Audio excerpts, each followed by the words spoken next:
Here we have California Civil Code 1798.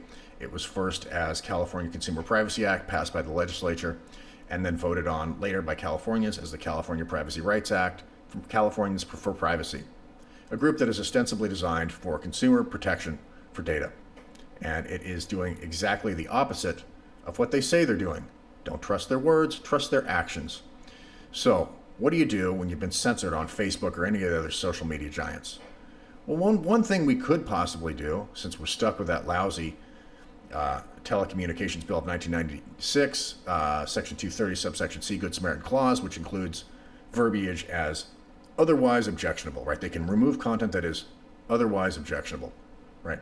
What a load of crap. They should have just put in there they can remove whatever the hell they want and been honest, but the lawmakers wanted to clap themselves and make themselves feel good about what they were doing with their bullshit.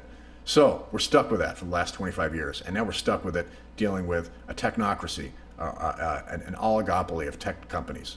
So what are you going to do? Okay, so you're censored. So you file a claim. You want your data back. File a data portability request with Facebook's hidden email address that they don't disclose to the public very easily. It's hard to find. You can get it, but it's hard to find. But according to the law, they have to provide it, so they bury it. And so you get your data back, but it doesn't have the censored data. And so you complain to Facebook, and they're not going to do anything, of course. So then you go to the Office of the Attorney General, and you fill out the form to fill out a claim. No transparency in that process. Okay, so you have to save it. You go to print as a PDF, and you save the file as a PDF, your claim. That way you have proof that you filed it. And then the OAG either does one of three things. Nothing, sends you a form letter, or sends you a form letter and then follows up with an actual letter to the company, Facebook in this example.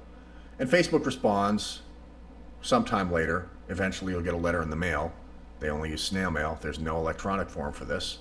And you'll get a letter that says Facebook said, well, you violated our terms. Therefore, we don't agree to give you back your data. And they cite the section of the law, which is a clause that says that the provider, Facebook in this example, does not have to give you back your data if doing so would violate the law or a court order. Their terms of use are not the law. Their terms of use are so deliberately designed to be vague as to defy legal codification. Those things can't be law. They're just as bad as the Good Samaritan Clause, otherwise objectionable. It's crap. It violates the void for vagueness doctrine. So what are you going to do? The OAG gets back your claim. Facebook denied it. The OAG does nothing. So you get the PIU number from the claim. You respond to the OAG. What do you think they're going to do? Nothing. They're not going to do shit. So you just wasted hours of your time being meticulous, being a good citizen to hold these companies accountable, and the Office of the Attorney General does nothing. Now, the Office of the Attorney General is getting paid for this, and under the CCPA, they get $5 million for the new board for the first year, $10 million for the second year thereafter, and plus the cost of living adjustment. Get a lot of fucking money. And what do? Nothing. They protect the big social media companies and waste consumers' time. So you file a claim against the attorney who wasted your time, didn't do his job, for incompetence and negligence and failure to do his job. So you file a claim violating sections 1.1, 1.2, and 1.3 of the California Attorney's Code of Conduct. You file that claim with the Bar Association because the attorney in the OAG didn't do his job. He was being a jerk off and wasting your time.